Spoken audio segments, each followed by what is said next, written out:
to the Chicago Tomahawk. I'm Mike, and I got my line mate Matt with me. And today we're going to go over the Blackhawks' latest win versus Edmonton. It's nice to say that because, we haven't really been able to say it really too much this season, so it's nice to say. But before we get into that, do us a favor, go check out the FHN.net. They've got podcasts and hockey articles for you that on other NHL teams as well that you'd find interesting. So be sure to check them out.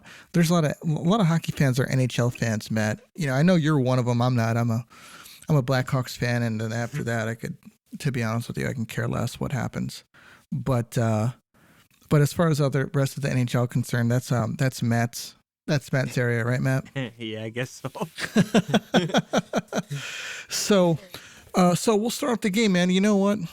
It was Hammer's Heritage Night. It was really awesome. It's really cool that they did it on a game where they played Edmonton, so that Keith could be there. You know, Kaner and Toews were there, and it's really incredible, like, to see the highlights, and then you see the guys today, and you know, really, there's nobody left from that time except for Toews and Kane from that time, man. And it's, you know, it kind of just goes to show you that, you know, those times were great, but you know, they're just about gone now. And you know, Hammer was one of the best of them. I mentioned it earlier on my Twitter feed that Hammer should have his number retired. I think, honestly, I really hope that Jones gives it up. Maybe he could wear number 44 after we let Dehan go at the end of the season. But but anyways, I'll get right into it. Blackhawks win 4-3 tonight versus Edmonton. Of course, they wanted to make it interesting. And Matt, I want you to go over who was somebody that you really noticed from tonight's game. Lafferty. Man, he was the number one on my list too. Yeah, he was winning puck battles on the boards, making good passes, just 100 miles an hour every shift, and you notice that. And Eddie O was saying it a lot, and that's the only guy that really stood out. I mean, obviously Kaner with some great passes and his great one-timer, but I honestly would have gave the first star to Lafferty for sure. Yeah, I thought that he was noticeable on every shift, and like you mentioned, he was making puck battles. He scored the first goal of the game. Yep. His first goal as a Blackhawk. It's really great to see him get rewarded, considering the effort that he puts forward. Good trade by Davidson, man. Good trade. Oh man, that was his first one. His first trade. It's a win. So far. I can't believe that we traded Alexander Nylander for him, man. So here are the points for tonight. Kaner got a goal and an assist, 6 shots on goal. Carpenter had an assist. DeBrincat got the game winner. Seth Jones had 1 assist. Kubalik had a goal today, which was great to see. And Lafferty got a goal. You know, Kubalik's goal came, what was that, the third period, Matt? Yeah, that was a bad misplay by Koskinen, who, you know, he tried to do it himself, and Kubalik had that open net, and he buried it, man. That was a hard shot, and usually he whiffs on shots like that, but he saw no goalie in that net, and he just said, I better fire it and take advantage of it. Man, I'll tell you what, I thought Patrick Kane was really noticeable tonight. He broke up a couple plays, noticeably in the third period on defense, that could have been potential game-tying goals.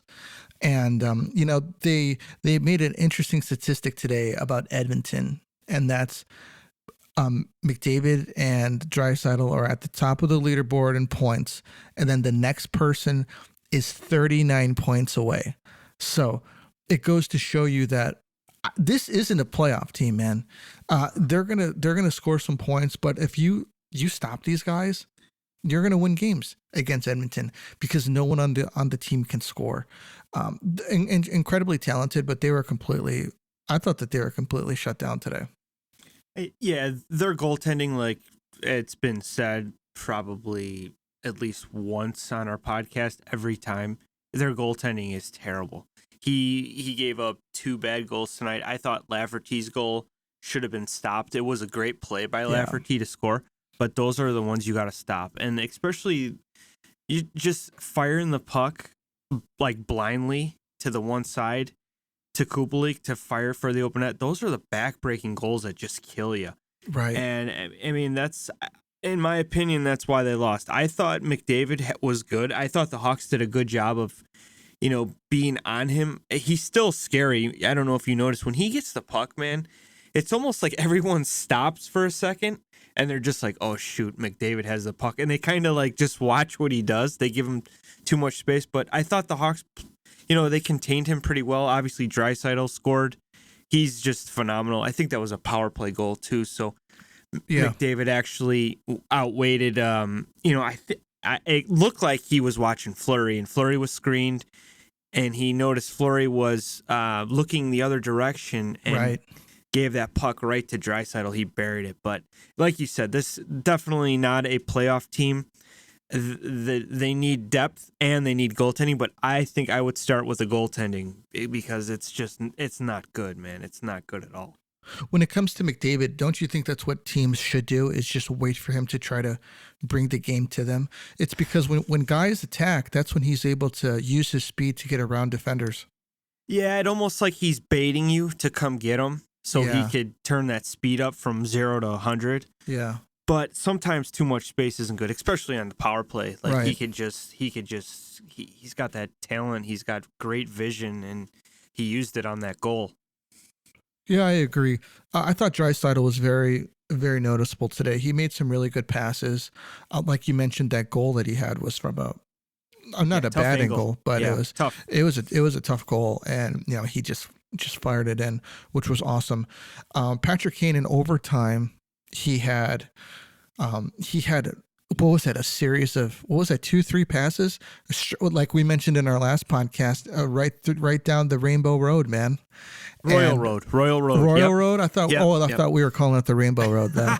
You can. I'm gonna call it the Royal Road. Yeah. Well, like, hey, if it passes the Royal Road once, your percentages are like 95%, and they did it twice. Yeah, they did. And actually, that's what the Blues were doing to us. Yes. Yep. You're right. So I thought that was really impressive. So going forward, Patrick Kane has mentioned that he wants to. He thinks that it would be an honor to be a Blackhawk for the rest of his career. This is something that I truly believe in, and I'm going to tell you why. Matt, you could tell me, maybe the flip side of the coin. Mm-hmm. People could say, why does Kaner want to stay here? He's got, years left on his career. He's still playing elite. He can go somewhere else and possibly win another cup. As Kaner came into the league, came onto the Blackhawks, and he was a bit of a different kid. He partied a lot, and he had some, just like any other kid, became a millionaire, started partying, and had some issues. The Blackhawks stood with him, and he won 3 Stanley Cups with them. They gave him a 5-year, $6.3 million contract, and that was his bridge deal at the time. And they did that, and then they gave him an 8-year, $10.5 million a year deal. So, he's made a lot of money here. The Blackhawks have stood behind him. The Blackhawks have some of the best facilities in the NHL. They have a brand new facility across the street from the United Center where the players practice. They can work out and do all of that kind of stuff. So, and his girlfriend that he lives with, she's from Chicago. Her parents are from Chicago. They've started a family. I know his parents spend a lot of time in Chicago, with the, so they could see the kid and all that kind of stuff. He's built a life here. And the idea of, going to another team to chase a cup when he's won 3 here already, might not be something that, a guy who's, 34 going on 35 years old, has won some cups, a lot of accolades. He's within, I don't know, maybe, what is it? Like 90 some goals away from hitting 500 goals to stick with the same organization. That's my case for him, wanting to stay. They're going to put his jersey up in the rafters. There's going to be a statue of him, in front of the United Center with all of the other greats. I think he stays, and I think he finishes out his time as probably up there with the best Blackhawks of all time. Yeah. What's surprising to me was that usually, you don't hear a guy answer a question like that. Like, hey, do you want to finish your career here? Some guys say, yeah, we'll take it year by year, stuff like that. Right. And he says, yeah, I want to retire here. He publicly said it. And hopefully he doesn't, Chris Chelios us and do something else after what he says. But yeah, I mean, I would love to see the Hawks give him like a 3-year, 4-year deal max, at a fair hit. I mean, you don't want him. He's not going to want to play hockey for free. Nah. I'd say like 5-6 million would be awesome. Yeah. Just to, help the team rebuild. And I mean, his presence in the locker room, he's like a legend, young kids coming up, like, probably watched him, growing up. They wore 88 just because Patrick Kane, and now they could share a locker room with him. They can get wisdom from him. They can learn. And it's honestly, it's cool. Like a lot of guys, they want to chase that cup, like one more last dance type of thing. And it seems like, you know what? I won my 3 cups. I'm happy. All of my teammates are, slowly retiring year by year. And like you said in a couple segments ago, it's Keith, Toews, and Kane. That's it, man. Everybody else is like in management, scouting, and media. And these guys are it. These are the last 3. And Keith, this could be his last year. And then we're just down to Kane and Toews, where it started, what was it, 08? So, I mean, I would love Toews to stay too. But, obviously he's fighting some health issues, and who knows, but maybe these guys could possibly sign another identical deal to finish out their careers together. It would be pretty neat. Yeah, I think Toews, if he can get his health issues in order, I think that he still has good hockey left. Obviously, he's not going to be putting up, 35, 40 goals. 30 to 35 goals a year like he did in his prime, but he could still win faceoffs consistently. He played great defense. He was all over Draisaitl tonight, man. Draisaitl couldn't breathe because he had essentially, it seemed like it was Doc was on McDavid and Toews was on Draisaitl. And they were both pretty locked up, pretty tight. I think that Toews still has a lot of hockey left that he can play if he has an opportunity to, get his health issues in order and have a good summer to relax and then train to kind of get back up to speed. I could see him, maybe taking a $4.5 to $5 million deal. I think that that's fair. I think Kaner taking between 5.5 and 6.5 is generous on their part to. Oh yeah, he's a point of game guy. To leave some money on the table, so that they can put a better team around him. Because I'll tell you what, if there's anything these guys want to do, I'm sure that they're happy, with what they've done. But going out on top, man, there's nothing like saying like, hey, Kaner, this is it. Let's end this the way that we kind of came into it, with a cup, or even mentor young kids that are coming up, right. Like, hey, it's getting like 08 or actually 09. It was like, whoa, it was a quick jump the Hawks made. Like, hey, right. We're pretty competitive. This is fun. It would be cool. Like, they're the veterans now and getting those young guys ready and just kind of turning the page, It was that 07, 08 season when they came in and everyone was like, this is going to be the future. And then that 08, 09 season, that was that Cinderella season when they made it to the Western Conference Finals and they got bounced by the Red Wings. Very experienced Red Wings. Oh, God, yeah. And then the next year, we took it all the way to the Stanley Cup, which is typically how, it kind of plays out, and everyone's like, oh, yeah, look out for this team. These guys are going to be really, really good. They're Hossa and Toews and Kaner were on the cover of the ESPN magazine, and I was like, oh, wow, look at the Blackhawks, and they do that for, a lot of teams. But then you've got teams like Toronto and with Matthews and Marner that, they're on every cover of the magazine and they haven't won shit. The Blackhawks didn't do that. They came up, man, and they won for essentially 5 years of consistent winning, and it was on the back of these guys. It was great that they gave Hjalmarsson his due tonight as being one of the cornerstones of this franchise. The guy was just blood and guts You could see, just put his picture next to the definition in the library, man, in the hockey library of blood and guts. He was just incredible. He was an incredible player, dedicated himself to the defensive aspects of the game. A lot of players can learn from a guy like Hjalmarsson. I don't know what he's doing, if they want to bring him in as some type of maybe defensive coach or something like that, of just really getting into the details of the defensive aspects of the game, because he was phenomenal. My hat off to him. He's one of my favorite Blackhawks players of all time. And you can't help but think of Siebes, because he was such a big part of this team as well. Going forward, Kane and Toews, Kaner could be a really good role model, at least role modeling his game, and take Reichel under his wing. Reichel's he's a playmaker, but he shoots the puck as well. And Kaner, I think, Kaner's looked at as a playmaker. Then on other segments, he'll be considered a sniper.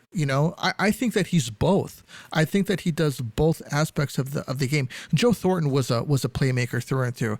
The guy will get you, between 75 to 90 assists a season. Kaner, he keeps it at about 35 to 40 goals a season, about 50 assists. And he'll do it like clockwork. I think that Reichel can really learn from somebody like that. And I think that Doc can really learn from a player like Toews. I think that he's trying to embody that defensive aspect of the game. He had some nice passes today. I don't know if you noticed, Doc, but he had a couple good passes today that gave one was to Kubalik, and another, I think he tried to get one to he whiffed it. Yeah. Right. He tried to get one to DeBrincat. And it came with a shot on goal, but that's what he likes to do. He likes to pass the puck. He had a nice shot on net. You got to do that. You got to throw the goalie out the game, because if you're just passing all the time, the goalie knows you're going to do it, and he knows that you're not going to put it on net. Do you think that going forward that there's enough role models like on the team that can mentor some younger players coming up, namely like Ian Mitchell and Reichel? Because clearly I think Reichel and Ian Mitchell are the next two big guys coming onto this team that can be that they could build around. Yeah, I think those are the only two promising prospects. There are, potential guys like Regula, or whatever you want to say, however you want to say his Alec name. Regula, I like him. Yeah, I like him. Obviously, Nicholas Baudin, we really haven't seen much of him. He showed some potential last season when he was called up and down a lot. But these guys could be the next wave coming in, or it could be guys that we haven't even drafted yet. Some guys can make that jump after a season. I like what they're doing with Reichel. I think they're being patient. I don't know if that's Davidson or the whole... we have to say it's Davidson, because he is the GM now. And Derek King mentioned that they have a specific plan for him. Yeah, I think that they want to burn out a year in his rookie entry, or possibly I heard they want to just get enough games. But clearly he's, he looks good in games, but he's just not there yet. It's a different game, man. I know in the AHL he's tearing it up.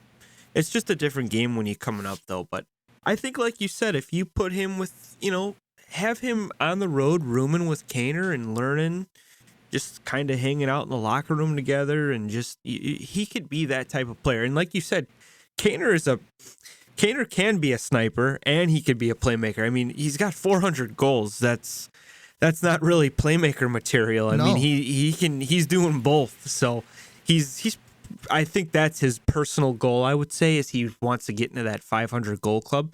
Like, Jeremy Roenick was a 500 goal scorer. Yeah. Jeremy Roenick was I consider him a sniper, but towards the end he became, like a role player, a guy who's just a good locker room presence, a fourth line energy type of dude.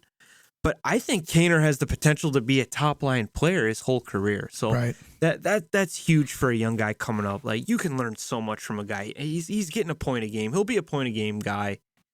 But yeah, if I'm Reichel, I'm excited. You hear the word rebuild, it's like, oh man, you don't want to hear that as a fan. And honestly, some players might be like kind of ticked off. Maybe Seth Jones is probably like, what did I get myself into? But I mean, look, the Rangers were in rebuild 2 years ago. Look at them now. Right. They're like a Stanley. It can happen fast if you do stuff right, hire the right people, and bring in the right free agents and draft the right people. Stuff can come together fast. So hopefully a lot of these Hawks fans are patient with it because, I mean, if you think about it, we watched a rebuild from 2001 all the way to 2008. Right. It was a brutal period, but look what happened. They stockpiled picks. We got Kane, Toews, Seabrook, Keith. Crawford. It just keeps going. Bufflin. Wasn't Versteeg a draft pick as well?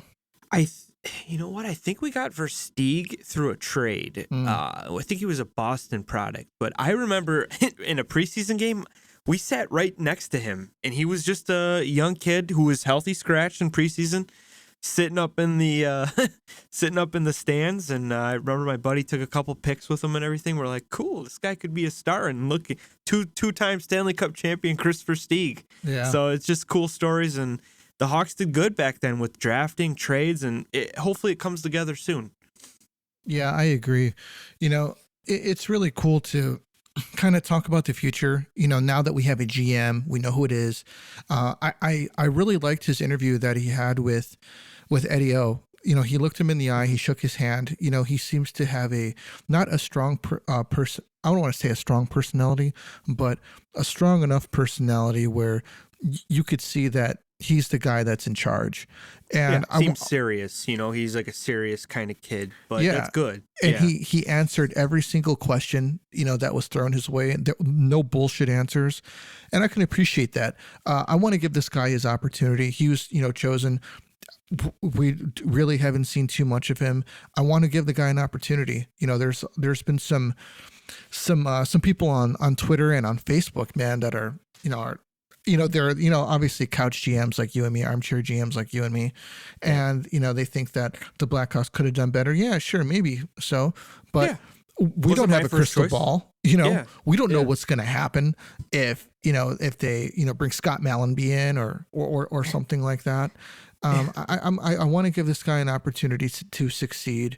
I think that he seems to have a strong head on his shoulders, and I think that the Blackhawks are going to be headed in the right direction under this new leadership that they have.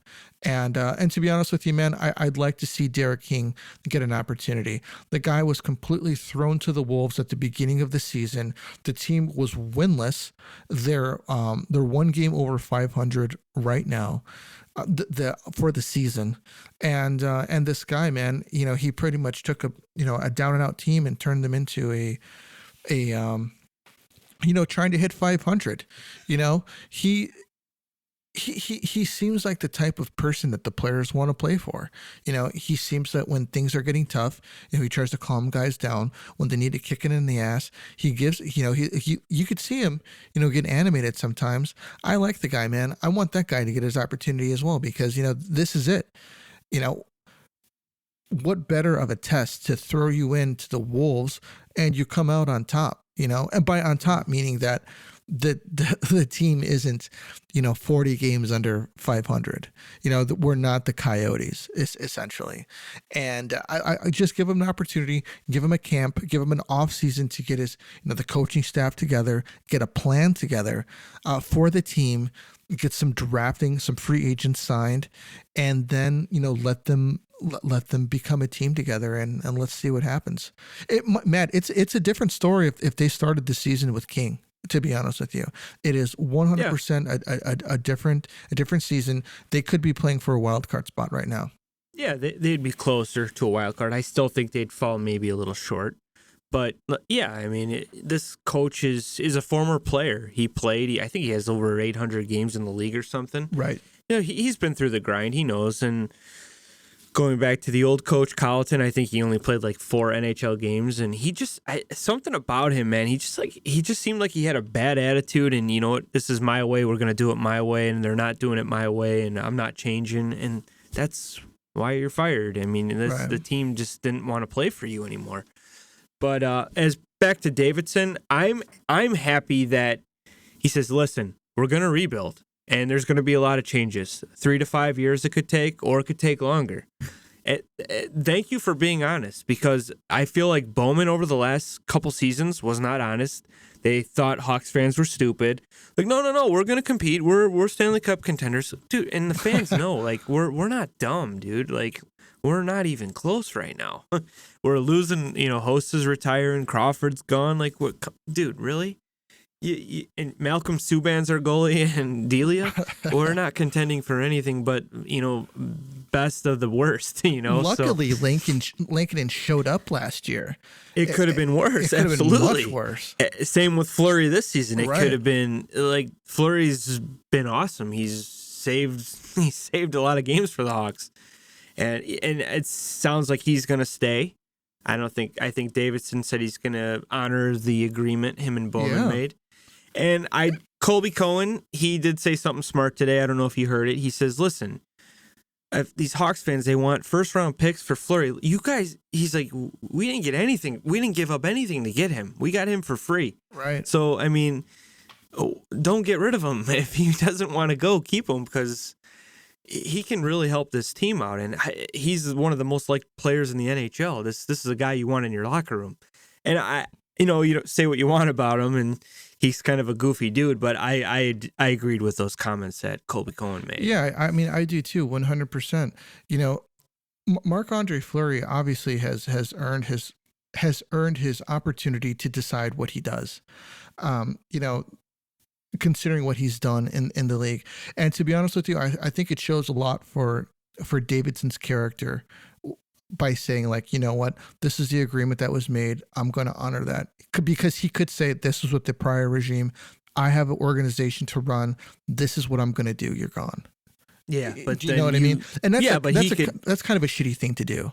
Well, that's the thing too. He's got to worry about the future free agents Right. that are coming in. Like, hey, listen, Marc-Andre Fleury was my friend. If I'm an incoming interested player, like, and you dogged him, are you going to do that to me? Right. I don't feel comfortable signing here. And then he's got to create like a good relationship with players now. Right. So hopefully he takes care of Kane and Toews. And if Davidson could land a first round pick somehow, I think that's a huge win for him in this draft. A huge win. And it's going to be tough, because honestly, do you think we have any potential first round players or first round picks, or players that are worth a first round pick? I don't think DeHaan is. No. I think DeHaan can maybe get a second or third. Kubalik a second.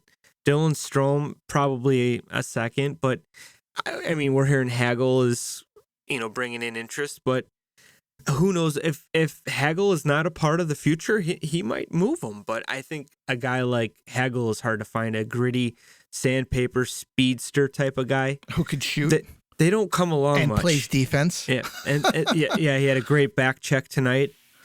But those guys don't come around much. The guys that are gritty usually have horrible hands. They don't score goals, and Hagel has like 16. So Right. This is a guy you might want to consider keeping for his price tag and term. So we'll see. It's going to be an exciting trade deadline. If Davidson could somehow pull a miracle and get a first round pick for us, I think that's a huge win for him, and in getting a lot of trust in the fans too. It would be like, wow, this guy's going for it. This guy's committed to the rebuild. He wants to stockpile some picks and prospects. This guy's good. Hopefully it can work out. Yeah, especially with not sending any prospects away, because we did that for so long. Yeah, exactly. We the terrible contracts. We'd have to throw in a good prospect like Teuvo Teravainen. He could have been a Hawk, on the first line with Kaner. Or even with DeBrincat, he's a playmaking center. He's having a great career in Carolina. I know they love him there. And I miss him. I think I miss him the most, because I think the Hawks could have probably fit him in the plans, and he's got a pretty good cap hit. I think he's at like 6-7 million. Obviously, Panarin's making a lot, but you know what, man? That's another guy. I think Teravainen's at like 5.5. See, that's amazing then, because he's putting up good assist numbers. And him and Sebastian Aho are, the Finns, they got great chemistry together. But, on this team, you could put DeBrincat with a guy, and I'm sure Teuvo Teravainen would absolutely benefit, DeBrincat's goals just as good as Kane. And then we'd have more of a good top two, like, playmaking wingers on our team, which would be great. Right. But didn't work out that way because Bickle had to make $4 million because he had one good playoff series. Yeah. So, $4 million for 4, $16 million. And then he retired that year that we sent him away. Yeah, but hey, I mean, he came they down. Got Toews. They got Toews, and they're loving him there. Yeah, they're man, loving him. They really lucked out on that one. But, I'm glad that, that being said, I'm glad that Bickle is, he's doing all right. He seems to have the symptoms of his MS somewhat under control, and he seems to be doing all right. So he was born for the playoffs, man. He elevated his game in the playoffs, that's for sure. But you got anything else, man? Oh, man, it was just a good game. It was good to see Keith again. Dunks, didn't really notice him as much. I don't know what you thought about him, but he's obviously lost a step, but he's still a legend, one of the best Hawks defensemen. And it was good to see Tyler Johnson back. He's kind of the same size as DeBrincat, and it's like, whoa, there's two little guys out there, and he's got some good speed for being out so long. I'd like to see him healthy next year from the start, where he would fit. He's also a center who can win faceoffs, which is something that we need. To be honest with you, it doesn't seem like his game lost an edge either, because he was out there mixing it up a little bit. Yeah, he was flying for a guy who's been, sitting at home for a while. I know he's been practicing for a couple of weeks now, but he's got that same neck injury as Reichel, same exact surgeries. It's pretty interesting. He doesn't, he looks like it's not affecting him at all. Could be something going forward that this is a surgery that other teams will elect to do without the drama that Buffalo had with Jack Eichel, and you know what, man, it makes Buffalo look really, really bad that we've got two guys that have had this surgery and are back playing in a matter of 2.5 months. 50 games, or 48 games, I think. Johnson missed. I think it was that much, but and you know what? I think Eichel, if he got his surgery when he wanted, he could have started opening night. I think it would have been fine. And I think there was more to it. I think maybe the next couple of years stuff will come out. I don't think Buffalo liked the cap hit, and I don't think Jack liked Buffalo. So it probably just worked out for the best of both parties. It's like, hey, this is what we're going to do. We're going to trash each other in the tabloids. Okay. It's going to be mutual. Yeah. I love you guys. Really, I appreciate the opportunity. But hey, let's do this. This is the only way that it'll work. And yeah, you know what? Go to Vegas, have a good time. They're pretty close to a cup. You might like it there. Yeah. So, yeah. All right, everybody, that's all that we got for you tonight. Do us a favor, hit follow if you have not already. We'll have an interview coming this Tuesday. Stay tuned. We'll let you know who it is on Twitter, and we'll release that on midnight on Tuesday morning. But that's all that we got for you tonight. Everybody, take it easy. Thank you for listening. We greatly appreciate it. This is a Tomahawk, and we're out of here.